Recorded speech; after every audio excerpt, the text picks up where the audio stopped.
Hey, so all right, so what's going on? This is my electric longboard review that I got from Genesis. This is not really an unboxing. Really, what really happened though is that a couple months ago, back March 8th, I actually ordered the board online. I wasn't too sure about the 2 day shipment that they promised because I know a lot of people were actually having issues with that. But I went ahead and ordered it anyway. I did a lot of research. The booster board was way too high, way out of my range, and that was really the only other one that I was on the fence about. It was either the booster board or the Genesis. I actually liked the price for this one. Heard some bad reviews, but then I heard that the bad reviews were actually for the first generation one, and the second generation one was a lot better. I wasn't really sure, but I ordered it anyway. I ordered it on March 8th. I didn't really get any follow up, any shipping information until later on that night, and it actually wound up coming 2 days later, just like they said. I wasn't really expecting it to, but it actually came. Just recently, I actually had an issue because I know a lot of people were saying that they were having problems with the bolts not being tight enough, and personally, I actually experienced that issue. The trucks were like really loose. Then I kind of tightened them up, and it was causing issues when I actually went over like some trolley tracks because I'm in Atlanta, so we got a little streetcar right now. So I went over the streetcar tracks, and it kind of lost connection, and it was just an issue. But as soon as I really got the right tightness of the trucks, everything was fine. Until I checked I had a problem with it not being able to turn off after one ride. After the ride, I hit the power button and it just wouldn't turn off. It was because there's like a housing in the back of it that actually holds like the Bluetooth and all the wires that connects to the motor. That was actually loose, and when I pushed it back on, that's when it was really inconsistent. Something must have actually came loose when the bolt came off, but I was having issues. I wound up calling Genesis, and they basically told me to go through the warranty process. I wasn't sure how fast it would be. I really didn't get any, a whole lot of information on how long it would actually take. They were really vague about how long it would actually take. But I finally got it straightened out. Basically, long story short, 2 weeks later, my board actually came back. Now, they told me that it was actually going to be a new board, and then they said it was ordering parts. That's why I was taking, so long for it to come back. But I just picked up this new board today. This is not really an unboxing. I kind of rode it a little bit after I picked it up from UPS. So I just wanted to kind of just put it back, show you guys what it looked like, with the unboxing. So here it is. It comes in plastic. See if I can lift this out with one hand. Alright. Bear with me. This is like my first video. Let's see. Is it open from this side? There we go. So I'm just going to tear the plastic off. I don't really care. I'm not going to wrap this baby back up. Alright, so one of the things a lot of people say about the board is that it's heavy. It really is. It's heavier than I expected it to be, but it's really great build quality. This is the replacement board that they sent me. I didn't have to pay to actually send it back to them. They actually sent me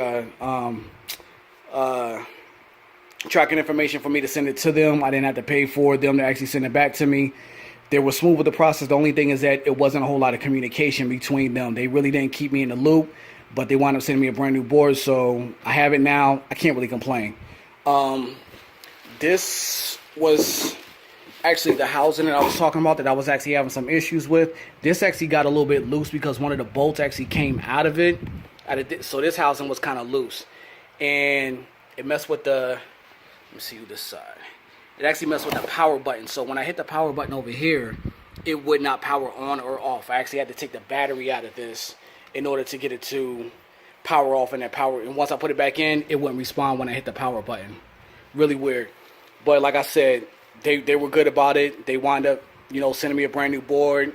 I don't know what was going on with the other one, but they sent me a brand new board. So this is the rest of the stuff that actually comes with it. It actually comes with like a manual. I don't really read manuals too much. I just get on it, figure it out. And in this little box right here, all right, let me get this out. It actually comes with like a little, USB charging cable, same charging cable you would get for like an Android phone. Just stick this into the remote that actually comes with it. Remote is really lightweight. You just actually, oh shit, I left it on. Okay, you just actually plug it in right there, plug the other end, into like a power block or something like that, or your computer, or I just actually use just like a regular charger that comes actually with my S7 Edge. So you just plug it right in on the side, flip the switch, it turns on, it starts flashing if it's actually looking for the board, and it stays green when it actually finds the board. And it's just it's really a simple remote. You just go up, pull it back down, and brake. That's it. Not really much to it. Now the remote is really light. If it's in your hand and you're kind of really riding real hard, you might actually drop it or something like that. I would actually suggest like getting like a little bungee or something like that. I actually grabbed me one. Just got one of these, like a little key ring thing. Just kind of stick it on there. Put the thing around your wrist. You'll never lose your remote. Just bounce around. If you drop it, it is just still attached to it, so it's all good. All right. It also comes with the charger.